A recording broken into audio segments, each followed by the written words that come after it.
Before the French arrived, this part of the St. John River Valley was home to the Malecite, the indigenous people who lived along the river at the time of European contact.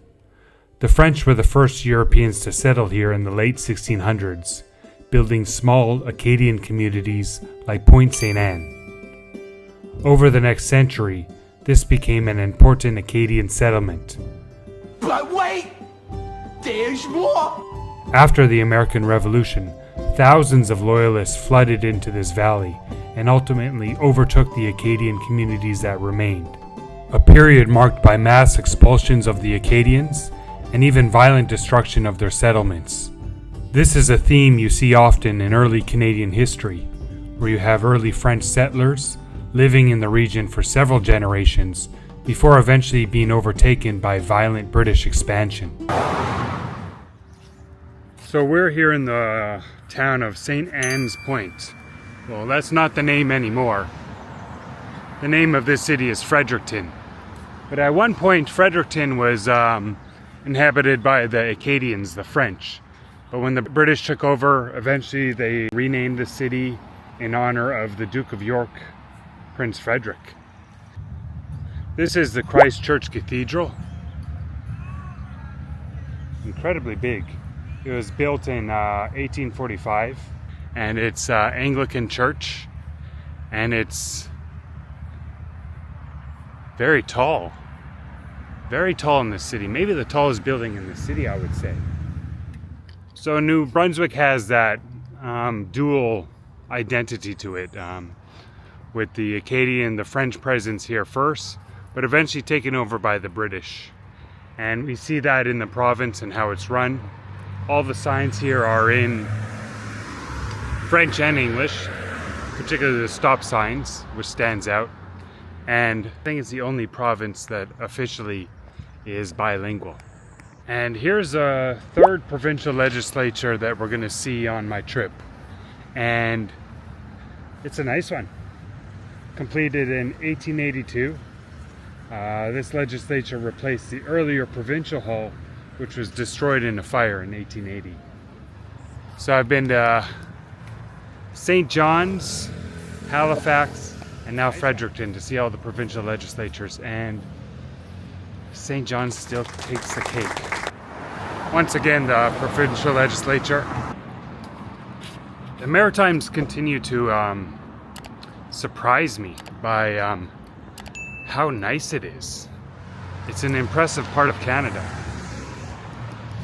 And in front of the legislature is the St. John's River, so they have a little walking path down here. And here we have a better view of the St. John's River, which drains out into the Bay of Fundy, actually into the city of St. John.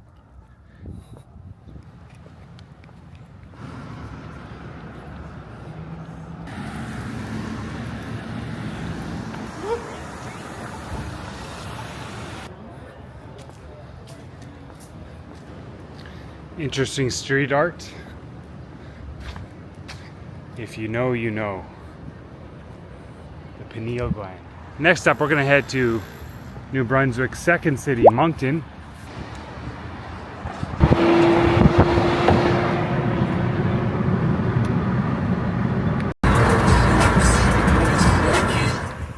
Beautiful houses along this drive here. And we're heading down alongside the St. John River. And across the river on the other side of the bank, if you go forward a bit, is a large Canadian military site.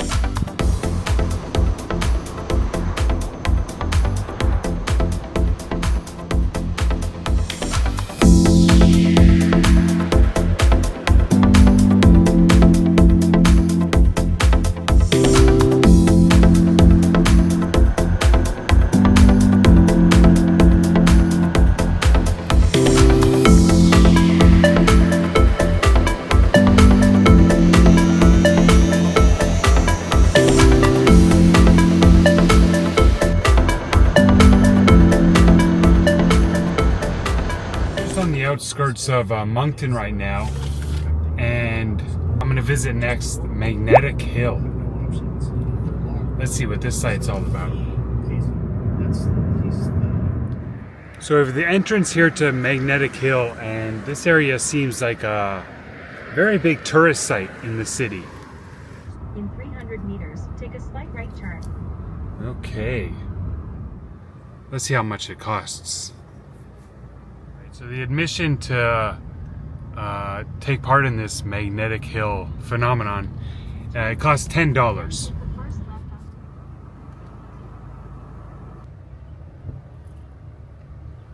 Hi there. Have you done the hill before? No, I haven't. Alright, so you want to go down on the right, switch to the left lane at the white post, Okay. put your car in neutral, and you'll roll back up here. And just reverse. Okay, so cool. Thank you. Can I go now? So you see the car here, it's in neutral, but it's just reversing without any engine power.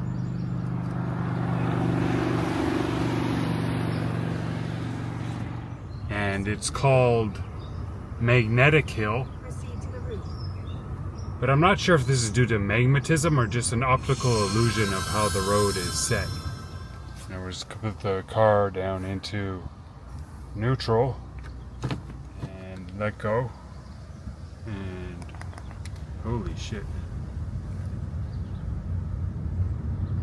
This is going much faster than I originally expected. Ooh. Wow. Wow. This is wild. That was pretty interesting. I'm gonna drive all the way to the end. Wow. Magic road here. Here we go. Okay. Plenty of cars lined up to experience this. And at $10 a pop, yeah, this place is a nice little money maker. But that was a cool experience. Alright, we're going to check out a little bit more of Moncton. I'm going to go to the downtown and just walk around a bit. And I really enjoyed Fredericton, so let's see what Moncton is about.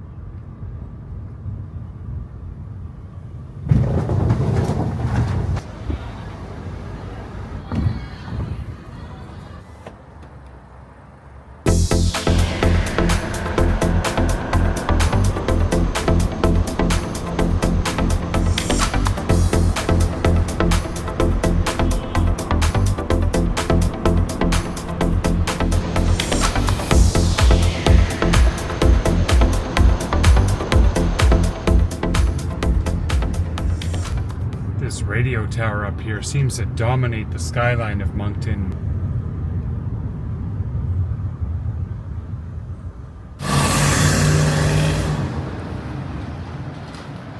Alright, here we've got downtown Moncton, which is, okay, on a grander scale than Fredericton, so I could tell this city is likely bigger.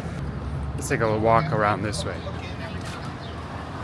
I like the color coordination here with the reddish brown brick in the buildings and also the sidewalk.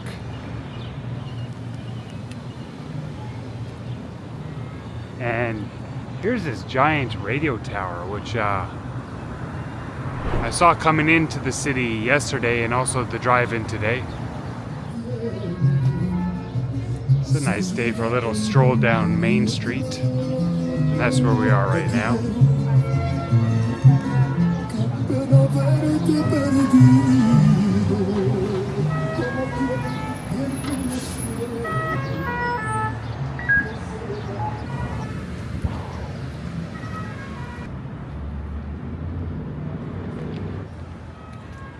Another nice downtown area in the Maritimes. All the big cities that I've visited, from St. John's to Halifax to Sydney and also to Fredericton and now Moncton here today.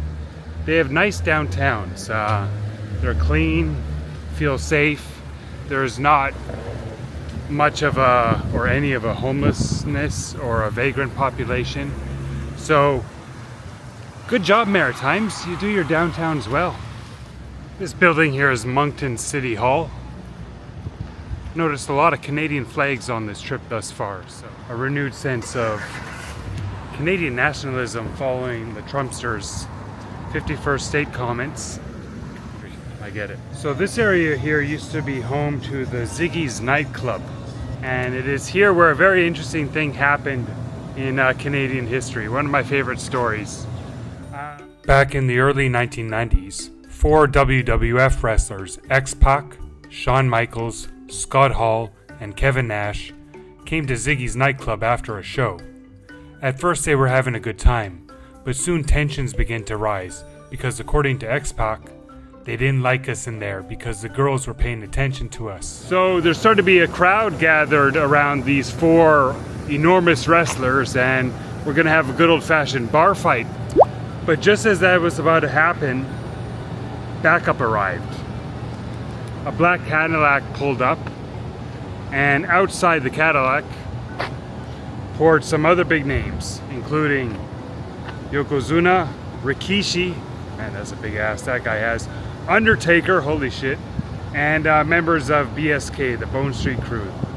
So you had a huge amount of other wrestlers show up just in the nick of time, getting out of this black Cadillac, and obviously the violence, the potential fight was put on hold for now, because I don't think these tough Moncton folk want to take on close to 10 WWF wrestlers. But I always found that story funny, and that's one of the reasons I came here to downtown Moncton, was to see the former place of Ziggy's nightclub, which is now a sushi joint.